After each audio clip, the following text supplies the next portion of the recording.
What's B2 Capital G here, talking a little bit of Yu-Gi-Oh! Secondary market in this video and a little bit of Yu-Gi-Oh! Economy, but mainly asking the question, do you guys, now that we are a couple of years removed from it and we now know all the effects and whatnot, do you guys like the change that Konami did with Breaker of Shadows where they added a holo in every single pack? Because we now know what the effects are. We now know that holographic cards in Yu-Gi-Oh! As mainly the ones from the 4 core booster sets just are not really worth that much anymore. They don't hold their value, and ultimately it has made the game way cheaper than it was in past eras. If you guys don't know, holy crap, I know that people commonly say that Yu-Gi-Oh! Is the most expensive card game or trading card game, and it probably still is, but this game used to be so much more expensive. Ask any of the Yu-Gi-Tubers like Yugi No or John Moore, who have been playing the game since like the original DM. This game has had way more expensive eras in its past, specifically 5Ds and GX. Oh my god, like GX, the tail end and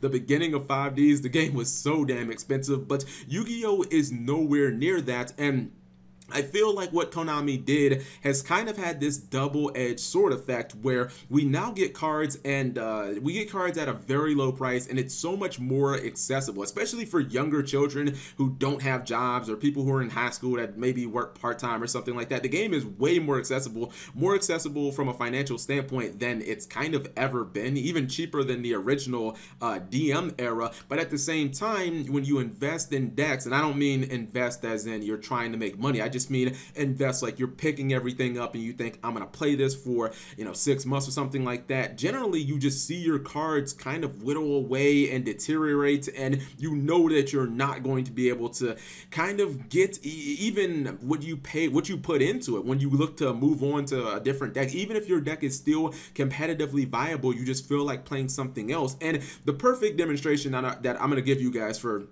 those of you guys who, you think that I'm just blowing hot air or something like that, because I talked about this in yesterday's video. I'm gonna show you guys the perfect example, and I promise you this would have never ever happened in any other era of Yu-Gi-Oh! Except right now. So Zodiac Chakanine, right? So obviously we all know Zodiac is tier 0, misses Radiance. Unless the ban list hits the deck, it's expected to be still the best deck of the format. Incredibly good deck. You have to play 2 copies of Chakanine in a WCQ, Euros. Everybody's playing 2 Chakanines. It's the most optimal build.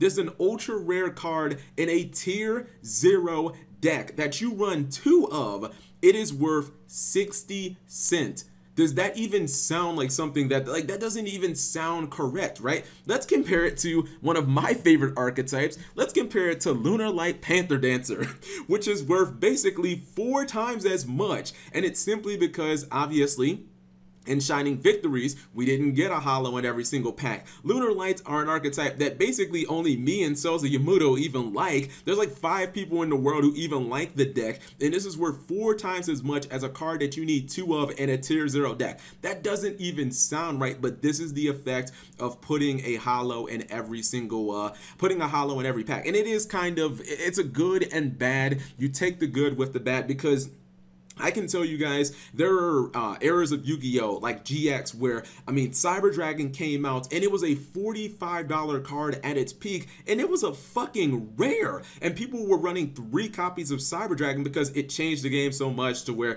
Cyber Dragon plus Spirit Reaper going second was, oh my god, it was such a powerful play. You look at Cyberstein, that was a what's it called, a Shonen Jump promo card, and when it finally got reprinted as a rare, that was another $25 card. So you go back to previous eras of Yu-Gi-Oh! Or you look at the tail end of GX where Dark Arm at its height was a $275 card. During the Glad format, Heraklinos was $300 as a secret. Some of those cards reached just astronomical values. We can even go recently at the beginning of Arc V, where you guys remember Necroz, the whole fiasco where Necroz Embryonic got short printed. That card, even when it kind of dipped down a little bit, it was still like $150, and then Valkyris was like $60, and you needed to play 3 of each until Brio got semi-limited. So you were looking at spending $600 on 6 cards, and it was like, good lord. But we just don't have that anymore, not out of the core booster sets, and it makes it a lot more difficult to actually make money for people to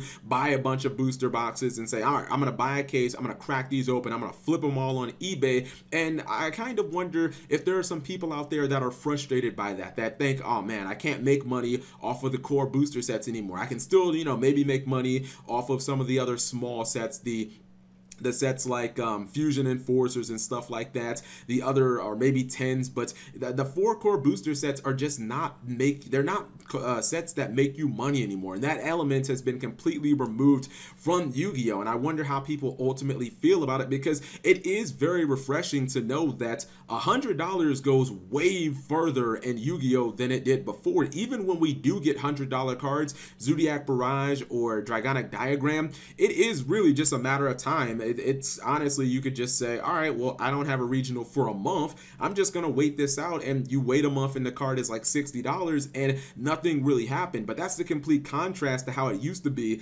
I told you guys yesterday, during 5Ds, there would be cards like Solemn Warning and Pot of Duality cards that would reach $100 and they wouldn't go down. It didn't depend, or it didn't matter even if they got like semi-limited, maybe they go down like $5-10. They didn't go down over time for no reason. They'd only go down when Konami finally announced that reprint. Then the cards would actually maybe dip a little bit. Tour Guide was at one point like $165, and when it got announced as a reprint, the secret rares were still like $120. Like, that's how big of an impact, or that's how expensive cards used to be during like the last 3 eras before Arc V. And I think it's really interesting.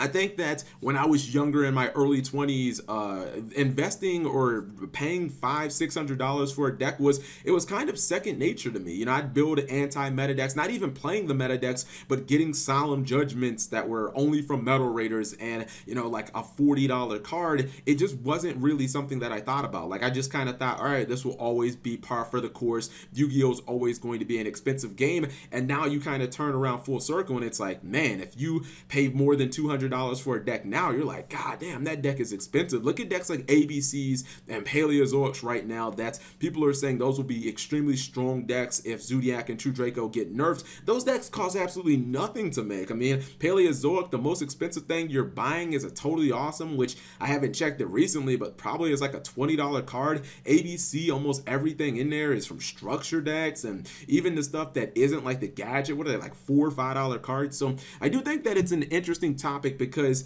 I don't think people talk about this very often. The fact that cards just go down because they're so easy to pull. And I know that there are going to be some people that are like, Cap, you know what?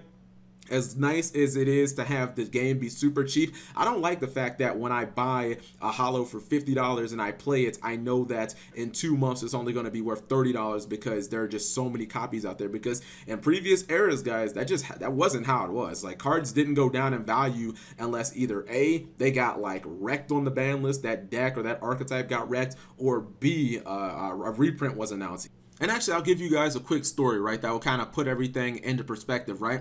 So when Dino Rabbit was a really big deck, I decided finally I'd go kind of break my inner dueling code, and I'd play the best deck of the format at a regionals. For those of you guys who don't know, I rarely, well, pretty much outside of this one time or a couple of times, I never play what is known as the best deck in the format, because A, I just despise mirror matches, and I feel like it's just kind of a crutch. Like, I don't like people saying, oh, well, you had to play that deck. So I kind of go out of my way a lot of times to play like these little rogue decks and non-meta decks and stuff like that. So one time or a couple of times I decided, you know what, F this, I'm going to just play Dino Rabbit at a regionals. I'm getting this damn top 8. I'm going to prove to you guys that I can top 8 just as easily as everybody else can. And I picked up the entire Dino Rabbit deck. I think it cost me about $1,000. And this is when, you know, Yugioh was like $40. Doka was a secret in Photon Shockwaves. So it was like a $60 card. Obviously, you need 3 Lagias, a couple of Dokas, Rescue Rabbit was like a secret rare card that was like $100, etc., etc.